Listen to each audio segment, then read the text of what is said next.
ഒത്തിരി വിളിക്കുന്നു, പൈസ കൊടുക്കാനുള്ളവർ വിളിക്കുന്നു, സ്നേഹത്തോടെ സംസാരിക്കുന്നു, പുറത്തിറങ്ങണം, പുതിയ കാര്യങ്ങളിൽ ഏർപ്പെടണം, ബാധ്യത തീർക്കാൻ പറ്റും.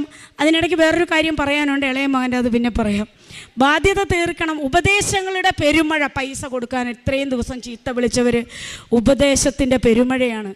ഞാനിപ്പോൾ പതുക്കെ എഴുന്നേറ്റു, മാതാവിൻ്റെ ഫോട്ടോയൊക്കെ വെച്ചിട്ടുണ്ട്, തിരികളൊക്കെ കത്തിച്ച് വെച്ചിട്ടുണ്ട്. അവിടെ പോയി ഉടമ്പടി തൈലം ഞാൻ എന്നും എടുത്ത് തേക്കുമായിരുന്നു.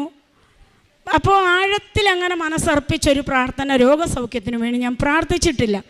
ഇത്രയുമൊക്കെ തന്ന മാതാവിനെ എന്തുകൊണ്ട് എൻ്റെ കണ്ണ് സുഖപ്പെടുത്തിക്കൂടാ?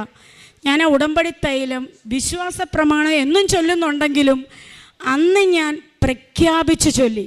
ഈശോയുടെ കുരിശുമരണവും ഉയർപ്പുമെല്ലാം മനസ്സിലേറ്റു പറഞ്ഞ് പ്രഖ്യാപിച്ച് വിശ്വാസ പ്രമാണം ചൊല്ലി.